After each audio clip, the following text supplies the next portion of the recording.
Hello, my name is Sheena Desdunes, and I am here on behalf of Millennial Millionaire Enterprises with the cast members of the award-winning short film Hypocrite. Today we'll be discussing the book Millennial to Millionaires. So Rich, what lured you into reading the book Millennial to Millionaires by Rachel Greer? Well, for me, it was Presser Hall. She plays the female lead in the short film Lola. While I was on set, she walks up to me, she hands me the book, and she stares at me right in my eyes and says, "I dare you to read it." And I'm just not one to back away from a challenge, so yeah. And that's one of the things I loved about the book also. When you read it, it pulls you, it challenges you. Yeah, chapter by chapter, I feel like it strips away any insecurities you may have and just pokes you right at the core of who you are. Yeah. And when I read chapter 2, I was like, okay, the title just kind of threw me off. It did. But, as I kept going, it was intriguing. It's pretty good. Okay, so in a way you challenge yourself to give it a read. Yes, I did. But I'm glad I did. Yeah. Unfortunately, I didn't get a chance to work with Presser on set, but after hearing that she was daring men to read, I'm thinking like, why the hell not, right? Right. And if I'm just being perfectly honest, I've always been a focused man, but after that, just even more so. Yeah. Laser focus. Laser focus. Yeah. For me, I didn't get a chance to be on set also with them for long enough to be, dared to read it. So, but I remember being on set one day doing some behind the scenes, and I see the book on the counter, and what really lured me in was the quote. It said, "They say millennials are lazy. Retire early and prove them right." I just love that. And when you think about it, those are some pretty powerful words. They really are. Yeah, it's like it's checking, it's calling you out. Exactly. Yeah. And like Angelica said, the book challenges you. It does. Yes. Okay, so it seems like the men were challenged to read the book while the women were naturally drawn to it. Yeah, you I can guess say you could that. say that.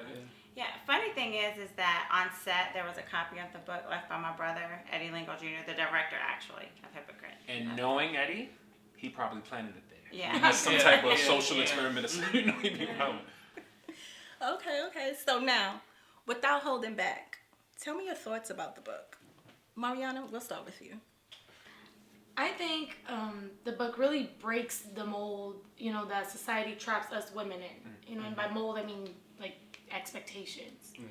You know what? We're about to get real deep in here. Girl, I can listen. see that. Seriously though, it's like from birth, society molds us into believing that if you're not married and starting a family by the age of 30, then there must be something wrong with you. Right. And this book really helps you see that there's nothing wrong with taking the time that you need to get what you want out of life. Yes.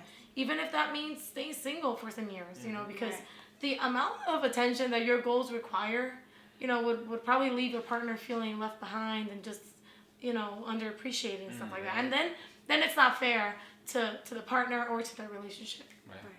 And that's one of the things I love about the book too. And although Rachel Greer and I are completely different, I love the openness and the honesty of the book. And some of the things that she talked about, I don't agree with all of it, but at the same time, it did pull me in and it did intrigue me. And, I did enjoy it. And if I can just add to Mariana's reference to the mold or those like expectations. Like if you think of the title of the book, The Odds Were Never in My Favor. Because of that mold, we're led to believe that if we just stick to the path of education, a job, then marriage, then kids and kindness, as long as we just do what's expected, then the wealth soon shall follow. Yeah. But down that path, the odds are never in your favor.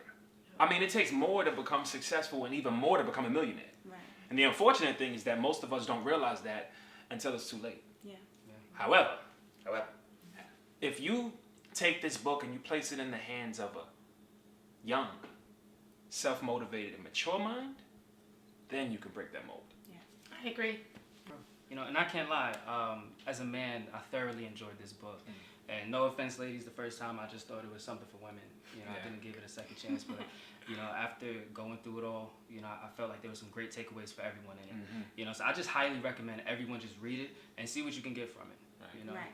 And even if you're not a millennial, I say read it because we all have dreams, and sometimes we are supporting everyone else's dreams, and life is passing us by, and this is a wake-up call that we probably need to be taking risk. Okay. So, is it safe to say that you all would recommend Millennial? Absolutely. Absolutely. You know, and I'm waiting for Miss Chocolate Desire to drop her own book. Lord, chocolate So, design. Listen, people out there, just go get your own copy because it's inside jokes here, but you gotta get your own copy and read it to understand what we talk about right now. And I would also like to add that 50% of the profits of Millennial to Millionaire actually go to MME's nonprofit organization called No Gen Z Left Behind.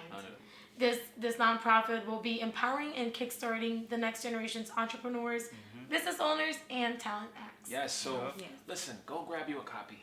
Challenge yourself and help empower Generation Z. Well, there you have it. Millennial to Millionaires by Rachel Greer through the eyes of the cast of Hypocrite. Please visit www.mmeworldwide.com and get your copy today. Go get it! Go get